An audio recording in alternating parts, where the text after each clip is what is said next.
Everyone. तो हमने पहली वीडियो में सीएचएसएल का मॉक दिया था, फुल फुल टेस्ट 20। तो इसमें उसका एनालिसिस करेंगे जीके एंड इंग्लिश सेक्शन का।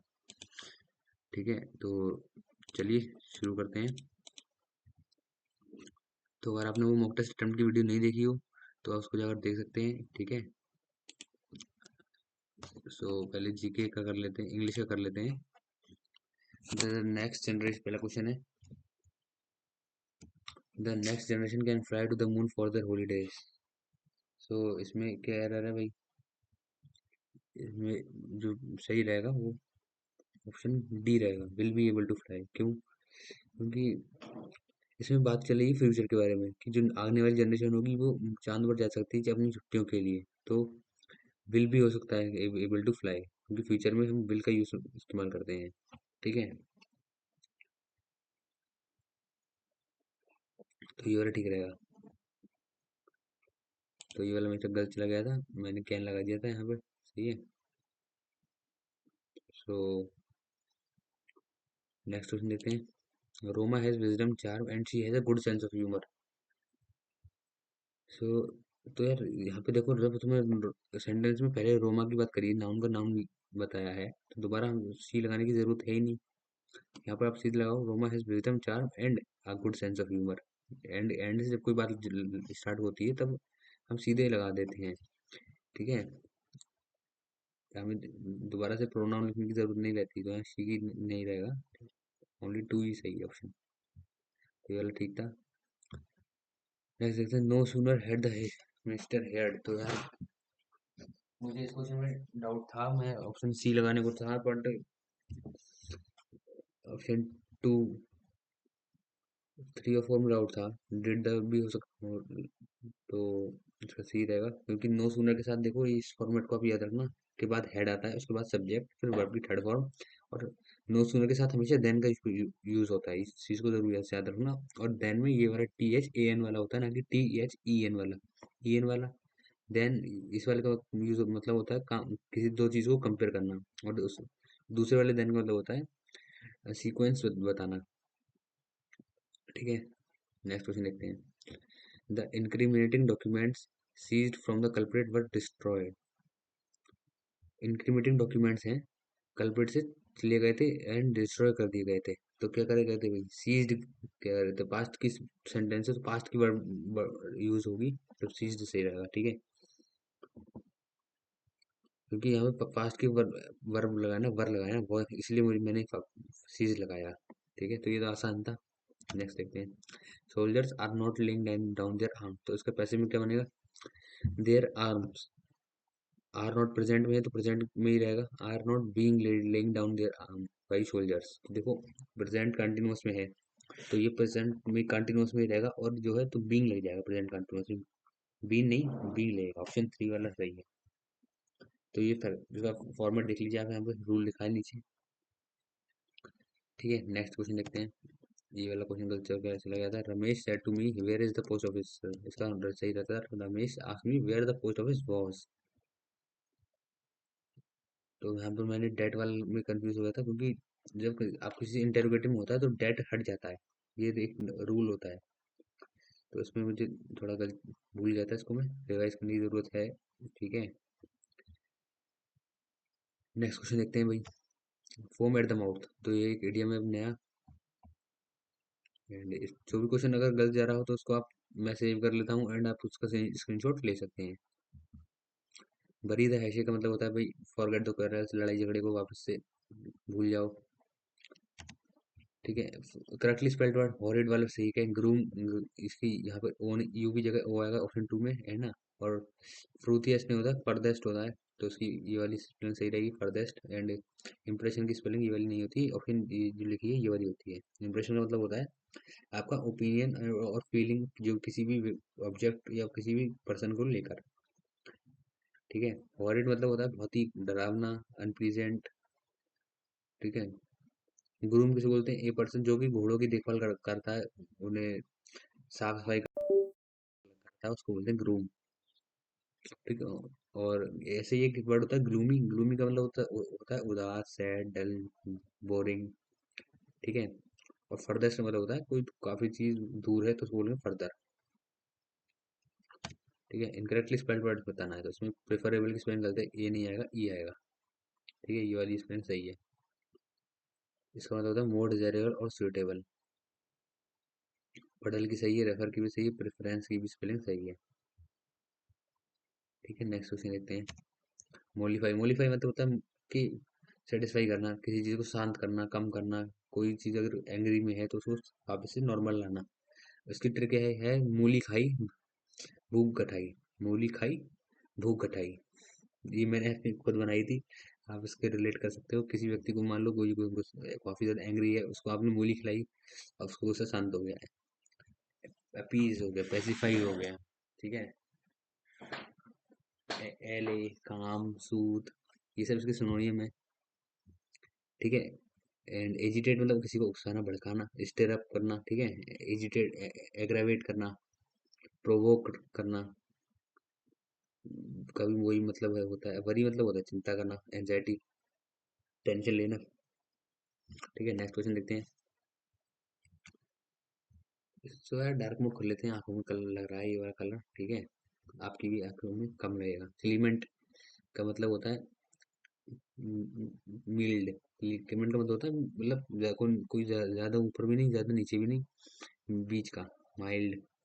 Luke warm, tepid. ठीक है, इरिटेट मतलब होता है किसी को परेशान करना, एनॉय करना। कोल्ड यानी ठंडा, क्लिंजी यानी कि क्लीजिंग किया मतलब होता है यानी कि having the quality of clinging to someone और समथिंग। चिपकू व्यक्ति, कोई व्यक्ति बहुत ज्यादा चिपकता है किसी व्यक्ति, आपने देखे होंगे ऐसे लोग, तो उनको बोलते हैं क्लिंजी।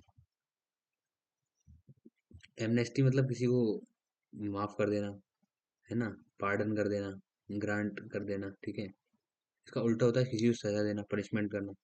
लॉयल्टी मतलब वफादारी, डेप्थ मतलब गहराई, और डर्थ मतलब कमी किसी चीज की, स्कार्सिटी, है ना। तो नेक्स्ट क्वेश्चन देखते हैं भाई। मॉडेस्टी यानी कि हम्बल। मॉडेस्ट का मतलब होता है हम्बल, और उसका एंटोनिम होगा जो कि बहुत ही ज्यादा खड़ूस हो, घमंडी हो, एरोगेंट हो, वैनिटी हो। वैनिटी मतलब भी होता है घमंडी, नार्सिस्ट, इगोइस्टिक। ये सब इसके सिनोनियम है। ओरिजिनली का मतलब है ओरिजिनली जो जैसा था वैसा ही। वैरायटी यानी kind of different types of the same thing. ठीक है, ऑनेस्टी मतलब ईमानदारी।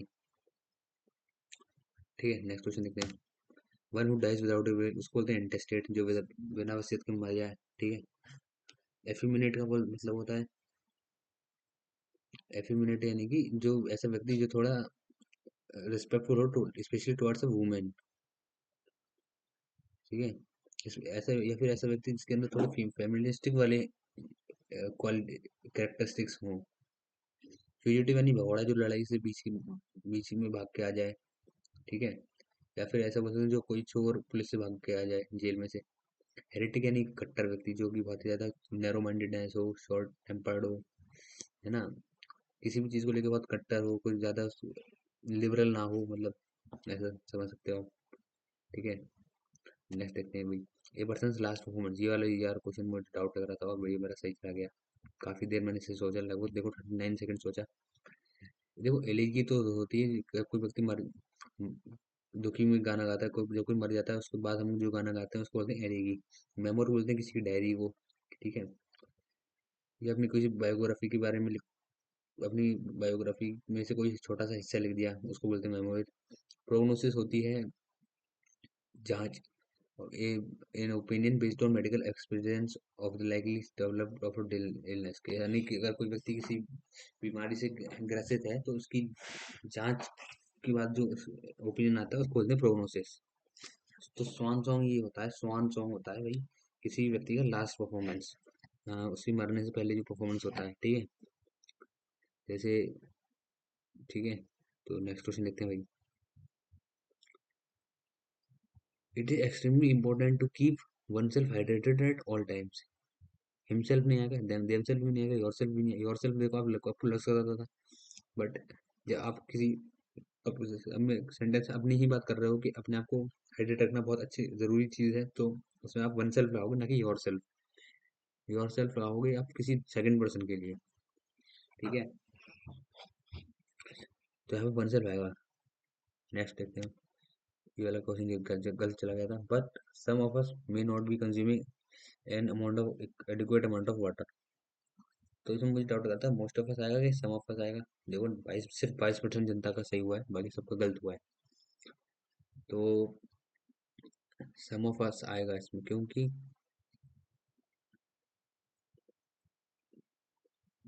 मोस्ट, अगर यहाँ पे मोस्ट लगा दे तो मोस्ट मतलब ये रहता है कि ज्यादातर 100 में से 90 लोग वो पानी सही से पीते ही नहीं है। बट हमारे सेंटेंस में ऐसा नहीं है, और ना ही असलियत में भी ऐसा नहीं है। तो शायद इसीलिए उन्होंने सब लगाया है, क्योंकि कुछ लोग तो हैं जो पानी पीते हैं ठीक रेगुलरली। तो इसको मैं सेव कर लेता हूँ, आप इसका स्क्रीनशॉट ले लीजिए, आपके भी टेस्ट में आ सकता है, ठीक है। नेक्स्ट देखते हैं। 8 to 10 glasses of water per day is adequate for the body's metabolic activity। हाँ, 8 से 10 गिलास पानी बॉडी के लिए एडिक्वेट है, ये तो आसान सवाल। सुइटेबल नहीं आएगा, एक्सेप्टेबल भी नहीं आएगा, अपोजिट भी नहीं आएगा, ठीक है। among other benefits, drinking fluid is crucial to staying healthy and,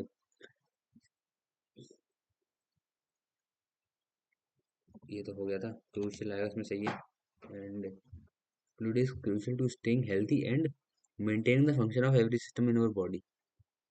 maintaining आएगा, क्योंकि ये जो है किसी जीरंड वर्ब में, वर्ब की बात चल रही है ना, कि यहाँ पे देखो, यहाँ पे लिखा है ड्रिंकिंग फ्लूइड्स, ड्रिंकिंग भी एक जीरंड है। तो जो बाकी इससे रिलेटेड और भी वर्ड आएंगे वो यहाँ पे स्टेइंग में भी देखो जीरंड है, आईएनजी। तो यहाँ मेंटेन में भी आईएनजी ही लगेगा। तो ये भी ठीक है, हो गया। नेक्स्ट क्वेश्चन देखते हैं भाई। ओ यार, ये वाले क्वेश्चन गलत चले गए दोनों के दोनों। शिट। इसको एक बार दोबारा देखते हैं। 34% जनता का सही गया है। क्या है, इसको मैं सेव कर लेता हूँ। BDCA, the Bengal tiger is a tiger from specific population of the Panthera tigris that is native to the Indian subcontinent. ये तो ठीक है, चलो। It is threatened by poaching, loss and fragmentation of habitat. None of the tiger conservation land within its range is considered large enough to support an effective population of more than 250 of adult individuals. India's tiger population was estimated at 2010। देखो, इसका जो BDCA का मतलब क्या है, इसमें ऐसा है, पहले वाले में हमने बंगाल टाइगर का इंट्रोडक्शन दिया कि एक टाइगर है पैंथेरा टिग्रिस का क्लास से, एंड इंडिया में पाया जाता है। डी में हमने बताया कि इसको खतरा है पोचिंग से, loss and fragmentation of habitat, habitat खराब होने से इसको खतरा है।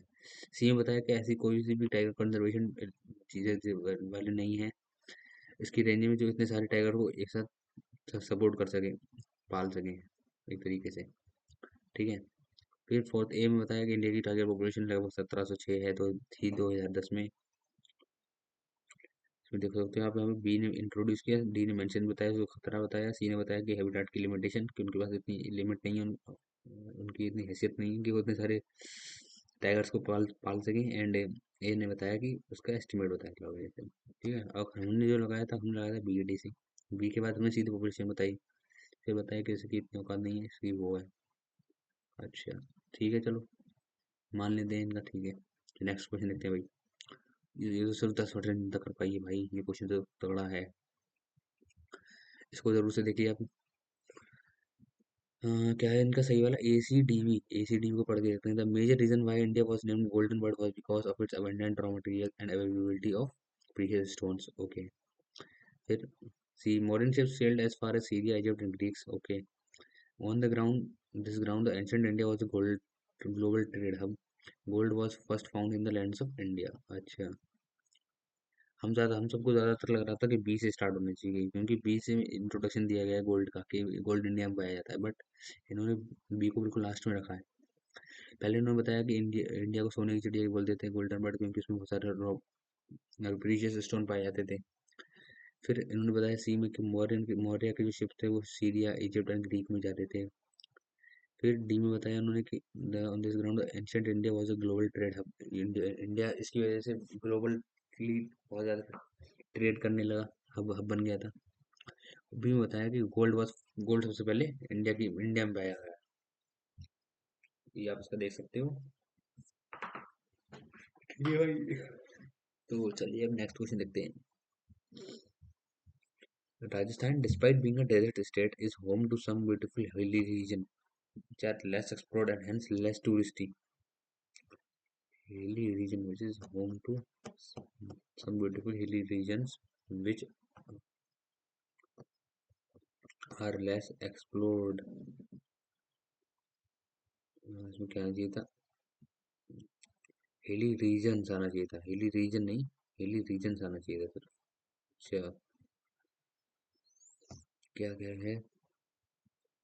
Some may be used countable and uncountable nouns, but if the noun is countable, we need to use it in plural form. तो देखो, हिली रीजन, रीजन अपना अपना काउंटेबल नाउन है, कोई अनकाउंटेबल तो है नहीं। ठीक है, तो यहाँ प्लूरल वर्ब लगेगी रीजन्स। और मुझे इसमें क्या कर रही थी, मुझे लग रही थी कि यहाँ पर जो है सम नहीं आएगा, मैनी आना चाहिए था। Is home to many beautiful hilly region, ये ज्यादा ज्यादा सही लग रहा था, सम नहीं लग रहा था। मैनी ब्यूटीफुल हिली रीजन, और एक एरर मुझे यहाँ भी लग रही थी कि लेस टूरिस्टी क्या होता है भाई, इसलिए मुझे थोड़ा डाउट यहाँ भी था। टूरिस्टी ये वर्ड मैंने अब तक पढ़ा नहीं है, तो आप इसका सही छोड़ लीजिएगा, आपको नहीं आता था ये। एंड अगर आपको इसका अच्छा अच्छा एक्सप्लेनेशन पता है तो आप कमेंट पर बता सकते हो बाकी बच्चों को। ठीक है, नेक्स्ट क्वेश्चन देखते हैं भाई इंग्लिश का। My parents obtain many information about their child last night. Obtain many information, देखो अनकाउंटेबल है इन्फॉर्मेशन, तो यहाँ पे कुछ अनकाउंटेबल वाला मैनी की जगह मच आना चाहिए। तो much information is better than many, so that's the here answer. So let's move to next GK part. English has been completed.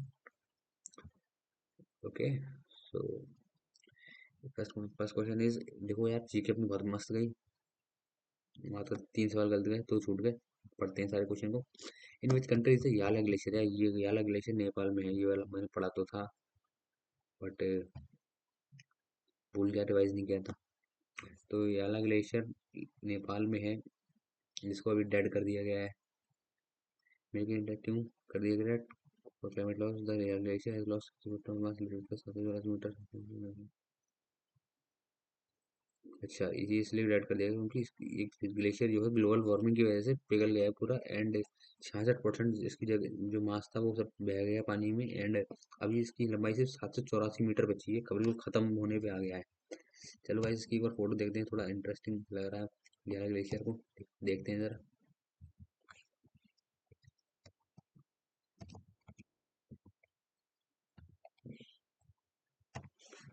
Okay, सो देखो भाई ये है इसका फोटो, ये 1992 में ये इतना बड़ा था, 2008 में इतना हुआ, 2022 में इतना हुआ, 2024 में तो बिल्कुल तो खत्म ही हो गया। पहले यहाँ कितनी बर्फ थी, अब देखो बिल्कुल पानी है। ये सब अपने ही लोगों की वजह से है। ठीक है, अपने लोगों ने पोल्यूशन किया, इंसान ने। खैर क्या ही कर सकते हैं, ये पोल्यूशन रुकेगा भी नहीं एंड कुछ होगा भी नहीं। बस ये हुआ कुछ दिनों बाद पृथ्वी खत्म हो जाएगी, सब लोग खत्म हो जाएंगे, बस छुट्टी। ठीक है, तो चलिए अगला क्वेश्चन देखते हैं। विच mission is India first man deep ocean expedition. तो मुझे लग रहा था समुद्रयान डीप सी एक्सप्लोरर में, क्योंकि मतलब से 6000 टन की कोई मशीन का नाम है जिस सबमरीन का, जिसमें ये लोग जाएंगे, बट उस मिशन का नाम क्या है? समुद्रयान। ठीक है, डीप सी एक्सप्लोरर नहीं है। तो ये 2026 में लॉन्च करेंगे ये लोग, मतलब से 6000 टन नाम की सबमरीन से 6000 मीटर समुद्र में जाएंगे इंडिया के लोग। इसे कौन लीड कर रहा है? Ministry of earth sciences lead कर रही है इसको। ठीक है, नेक्स्ट क्वेश्चन देखते हैं भाई। यानी है कि यार मेरे देखो तीनों क्वेश्चन करंट अफेयर के गलत गए हैं, यानी मुझे करंट अफेयर की पढ़नी चाहिए। बाकी मेरी स्ट्रेटेजी की तो अच्छी है, करंट अफेयर गलत जा रही है। Which country open its embassy on 16 May 2025 to boost operation in trade, technology development and climate resilience. कौन सी एम्बेसी ने किया? तो वो करे होंडुरास एम्बेसी, न्यू दिल्ली में होंडुरास रिलेशन।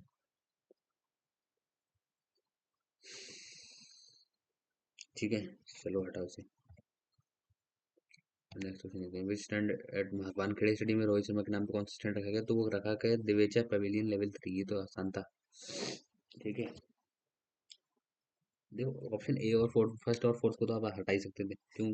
क्योंकि इसमें सोनील गावस्कर और सचिन तेंदुलकर का नाम है, जो भी आपस में अपने आप में बहुत बड़े लेजेंड थे क्रिकेट के।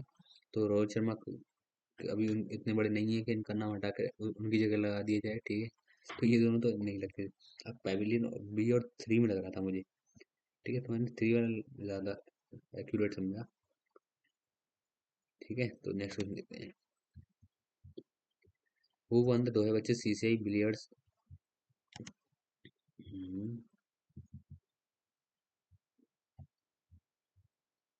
Who one the CCI billiards. तो देखो बिलियर्ड्स में जब भी आपको अगर क्वेश्चन आए, जब भी ज्यादातर 98% केसेस में आपको पंकज अडवाणी ही लगाना है आंसर। ये मैं अपनी एक्सपीरियंस से बोल रहा हूँ, 98% केसेस में लगाना है, बट 2% केसेस में एक्सेप्शन हो सकता है, कुछ और हो। बट और वो भी तब लगाना है जब ये नेशनल गेम्स के बारे में बात चले। जैसे ये सीसीआई बिलियर्ड्स क्लासिक टाइटल ये मुंबई में हुआ था, नेशनल गेम है। ठीक है, तो इसमें पंकज अडवाणी जीतेंगे। इंडिया में पंकज अडवाणी से बड़ा कोई कोई बिलियर्ड्स प्लेयर है ही नहीं। ठीक है, तो इसलिए मैं बता रहा हूँ। तो इन्हें 2.5 लाख रुपए मिले ये जीतने पर। चलो नेक्स्ट क्वेश्चन देखते हैं भाई। तो which bank decided to sell its entire stake in India SME Asset Reconstruction Company Limited? तो ये तो इसका आंसर था पंजाब नेशनल बैंक, ये मुझे नहीं पता था। ओके, तो पंजाब नेशनल बैंक ने अपने सारे एसेट बेच दिए हैं। बहुत अच्छी बात है, सारे बेच दिए।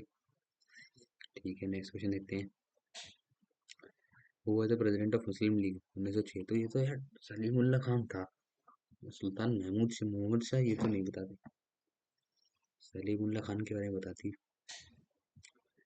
मुस्लिम लीग जो 1906 में बनी थी, सुल्तान महमूद शाह और आगा खान, अच्छा इन्हीं का नाम था आगा था Khan three, was appointed as the first honorary president of Muslim League। Okay,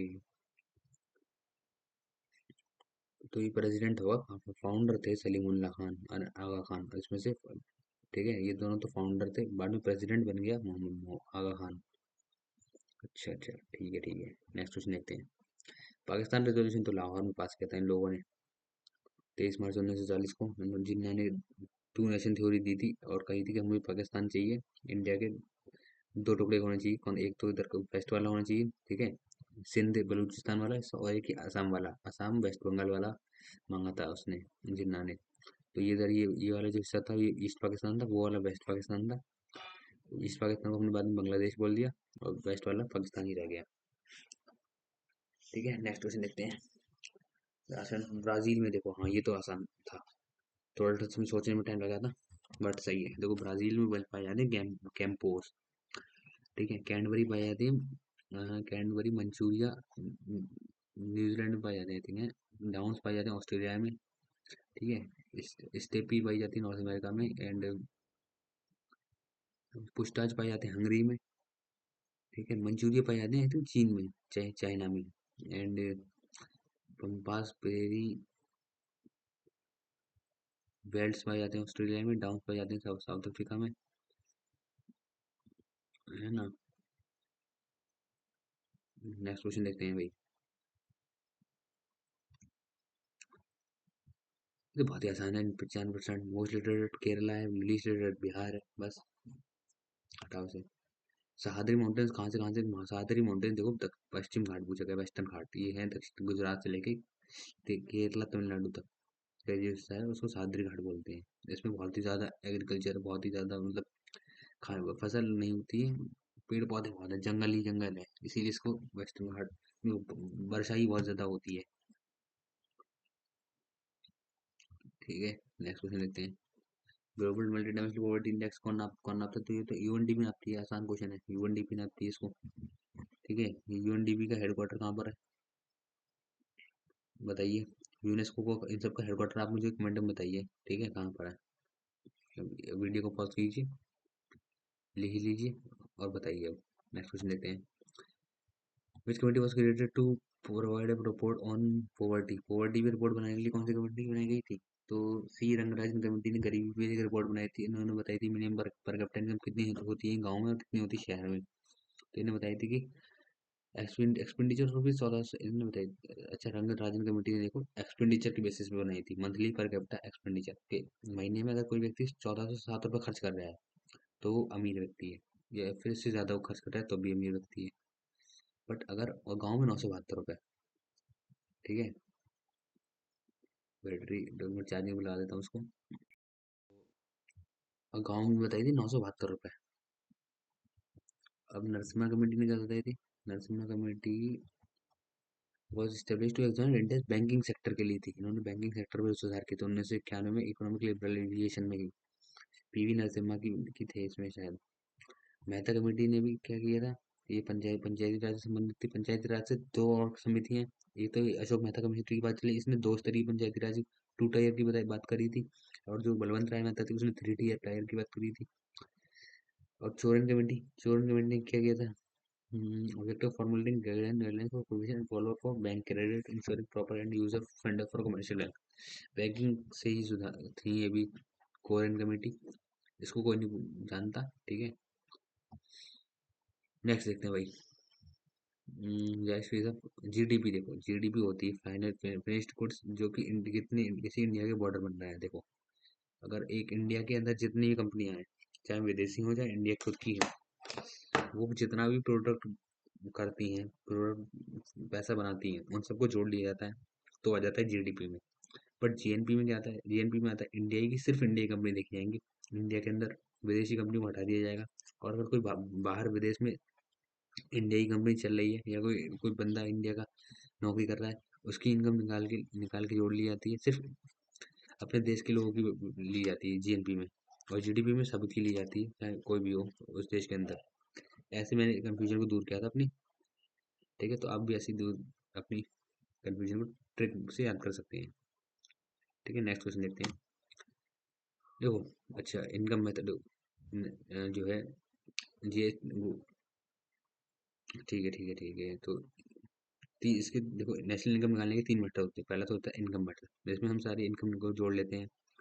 land labour entrepreneurship, ठीक है। एक्सपेंडिचर वाले मेथड में हम एक फॉर्मूला बनाते हैं, C+I × G+X, export minus import.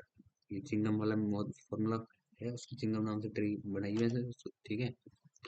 और तीसरा मेथड होता है अपना प्रोडक्ट वैल्यू एडेड मेथड, जिसमें हम सारी प्रोडक्ट की वैल्यू एडेड को जोड़ लेते हैं और उससे निकाल लेते हैं। ये 3 मेथड होते हैं, product method, income method and expenditure method. ऐसे याद करना, आप इसकी यहाँ से लिख लेना, प्रोडक्ट, इनकम, एक्सपेंडिचर। आप इनकी डेफिनेशन लिख सकते हैं यहाँ से। नेक्स्ट क्वेश्चन देख सकते हैं। देखो, डिफेंड द कंट्री की का जो फंडामेंटल ड्यूटीज में आर्टिकल है वो डी से है। डी से डिफेंड, ऑफ 51 का डी, 51 का डी भी डिफेंड से ही समझ रहे थे, सही है। ई, ई यानी पाँच, पाँच से है ये, कॉमन ब्रदरहुड से है ई वाला, ठीक है। एंड एफ वाला है क्योंकि इसे बोलते हैं एफ, एफ वाला एफ वाला भी याद नहीं आ रहा है। एंड तो अभी थोड़ी देर में बताऊंगा, अभी याद नहीं आ रहा है। नेक्स्ट देखते हैं तब तक। 39 है, ये तो देखो आसान है काफी ज्यादा। ये equal justice and free legal aid से संबंधित है। राइट टू वर्क वाला ये आर्टिकल 41 से है। Provision for just human condition work, ये वाला आई थिंक 43 का ए है। And living ways for workers, ये भी 43 है, ऐसा ही कुछ। देखो, लिविंग वेज का है 43 ए, अब मुझे सही से याद आ गया। और provision for just and human condition ये 42 में है। देखो, just and human condition and maternity leave ये 42 में है, बी में वाला। सी वाला 43 ए में है। इक्वल जस्टिस लीगल 39 ए है। और राइट टू वर्क 41 में है। ये सब अपनी फंडामेंटल ड्यूटीज है। फंडामेंटल ड्यूटीज स्वर्ण सिंह कमेटी की सिफारिश भी ऐड करी गई थी, ठीक है। एंड 42 कॉन्स्टिट्यूशन अमेंडमेंट से 10 ऐड करी गई थी। बाद में फिर एक और ऐड करी गई 11वीं 86वीं संविधान संशोधन 2002 से। एंड 86 वाली में क्या ऐड किया था? फ्री एजुकेशन की बात करी गई थी। एक 6 से 14 साल के बच्चों को मैंडेटरी स्कूल भेजना है। चलो भाई, और ये जो ऐड करे गए थे तब उस टाइम सरकार किसकी थी? इंदिरा गांधी की सरकार थी, ठीक है, नेक्स्ट देखते हैं भाई। अरे ये देखो बहुत इसमें कुछ नहीं करना है आपको, बस ओम्स लॉ का फॉर्मूला लगाना। ओम्स लॉ होता है V equal to I R, और V आपको देखो ये दे रखा है, आर दे रखा है रेजिस्टेंस 1000 ओम, और करंट दे रखा है आई 2.2 एम्पियर। इन दोनों की आप चुपचाप से मल्टीप्लाई कर दोगे तो 2200 वोल्ट आ जाएगा। बहुत आसान सवाल है, हटाओ से। चलो सही था, देखो ये वाला क्वेश्चन मुझे पता था, मैंने पढ़ा था एक बार। देखो 206 तो अपनी वैसे होती है मॉडर्न साइंस के हिसाब से, बट चरक संहिता ने बताई थी काफी ज्यादा, 360 या 370 में से मुझे डाउट लग रहा था। फिर मैंने बाद में कही 360 लगा देते हैं, क्योंकि ठीक है, दो चरक संहिता के अनुसार 360 हड्डियां होती हैं, 206 होते हैं, वही लिखा है इसमें बात। नेक्स्ट क्वेश्चन देखते हैं। और सबसे लंबी हड्डी कौन सी होती है? फीमर। सबसे छोटी कौन सी होती है? स्टेपीज, कान की। नंबर ऑफ एटम्स और molecules ion present in 1 mole of substance, ये एवोगाड्रो नंबर होता है भाई। 1 मोल ऑफ सब्सटेंस के अंदर कितने एटम्स हैं, तो ये होता है एवोगाड्रो नंबर। कितने होते हैं? 6.022 इंटू 10 की पावर मल्टीप्लाई 23 मोल इनवर्स, ये इसकी वैल्यू होती है। इसकी यूनिट कितनी होती है? मोल इनवर्स इसकी यूनिट होती है, एंड इसको एन ए और या N0 से डिनोट करते हैं। ये आपको पता होना चाहिए। एटॉमिक नंबर होता है किसी भी मॉलिक्यूल का एटॉमिक नंबर, जो उसको एलोकेट किया गया है पीरियोडिक टेबल के हिसाब से, और मास नंबर एटॉमिक नंबर का डबल होता है। ठीक है। नॉर्मेलिटी होती है एक ये कॉन्सेंट्रेशन होता है, ठीक है, पर लीटर ऑफ सॉल्यूशन के हिसाब से, ऐसे लाइक किसी भी सॉल्यूशन के अंदर कितना सॉल्यूट है अपॉन टोटल सॉल्वेंट से निकालते हैं वो नॉर्मेलिटी। ठीक है। खर्ची देखो, खर्ची पूजा और गरिया पूजा, ठीक है, ये दोनों त्रिपुरा के अंदर होती हैं, खर्ची और त्रिपुरा। इसकी ट्रिक मैंने क्या बताई थी? खर्ची और गरिया जो दोनों फेस्टिवल की ट्रिक बनाई थी, कि त्रिपुरा के लोग के एक बच्चे ने बहुत ही ज्यादा खर्चा कर दिया मेले में जाकर, फिर बाद में उसके घर वाले से जाकर गरिया रहे हैं। तो अगर आपको ये ट्रिक ऐसे याद करना आप लोग भी, अगर अच्छी लगी हो तो। ठीक है, नेक्स्ट क्वेश्चन देखते हैं। त्रिपुरा में कौन सी भाषा बोली जाती है? त्रिपुरी भाषा बोली जाती है। कोक बरोक भी बोलते हैं उसको, Coke baroque. Coke baroque festival कब होता है, वो डे, तो आप उसको बताइए कमेंट में कब मनाया जाता है। नेक्स्ट क्वेश्चन देखते हैं। देखो ये वाला क्वेश्चन काफी ज्यादा टाइम टेकिंग था, मुझे सोचने में मजबूर किया इसने बहुत ही ज्यादा। देखो त्रिशूरपुरम में तो जो है, मुझे पता था कि ये इसमें तमिलनाडु के लोग अपने गालों में सुई चुभोते हैं, आर पार मुंह के आर पार सुई सुई चुभो के उसमें कुछ दीपक ऊपक लगा के नाचते हैं। ये तो होता है त्रिशूरपुरम। पोंगल में अपनी खीर बनाते हैं ये लोग। 3 दिन का फेस्टिवल होता है, 3 या फिर 5 दिन का होता है दिन। गंगा महोत्सव ये अपने नॉर्थ में होता है, MP में होता है ये। हम्म। तो कौन ब्रह्म तो बचा कौन सा ब्रह्मोत्सव, इसी में ये लोग जो है क्या करते हैं, डिवोटी इनएक्टेड तेगालरी scripture reading and party in secret teapot some floating ditties on beautiful adorned boats.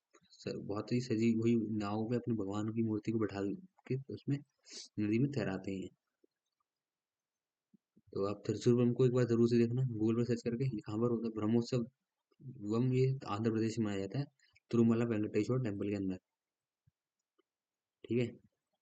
और त्रिशूरपुरम तमिलनाडु, पोंगल भी तमिलनाडु, गंगा महोत्सव आई थिंक MP। नेक्स्ट देखते हैं भाई। फेमस सिंगर में भारत रत्न अवार्डी भूपेन हजारिका। देखो भूपेन हजारिका असम के थे, 16 सदीय पुल जो है इन्हीं के नाम पे बनाया गया है। ये आसान क्वेश्चन है। असम, इनको हम बार्ड ऑफ ब्रह्मपुत्र भी बोलते हैं। 16 सदीय पुल जो बनाया है ब्रह्मपुत्र नदी के ऊपर ही बना है। ये एक बहुत बड़े सिंगर थे और इन्हें भारत रत्न मिला है। नेक्स्ट क्वेश्चन देखते हैं। काला घोड़ा फेस्टिवल, यार ये वाला मुझे डाउट लग रहा था, महाराष्ट्र है इसका सही निकला। और मरवत फेस्टिवल, ये दोनों महाराष्ट्र के हैं।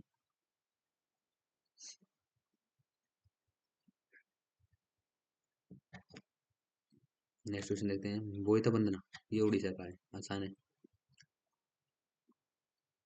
कार्तिक पूर्णिमा भी मनाया जाता है उन लोगों को। ठीक है। नेक्स्ट क्वेश्चन देख, तो ये अपना देखो जीके भी कंप्लीट हो गई। जीके और इंग्लिश का हमने एनालिसिस कर लिया इस वीडियो में। अगली वीडियो में मैथ और रीजनिंग का करेंगे। तो अगर आपको जीके और इसका एनालिसिस अच्छा लगा तो यार वीडियो को लाइक कीजिए एंड चैनल को सब्सक्राइब कीजिए। और अगर आपको कोई सजेशन वगैरह हो तो कमेंट में दीजिए। एंड अगर आपने मॉक टेस्ट की फुल अटेम्प्ट करने की वीडियो देखनी है तो आप इस वाली प्ले लिस्ट में जाइए, राइट में जो आपके आ रही है। एंड अगर आपको नेक्स्ट वीडियो देखनी है तो आप ये लेफ्ट वाले में क्लिक कर सकते हैं, दोनों में से कोई सी भी आप चूज कर लीजिए जल्दी। ओके, तो ओके, बाय।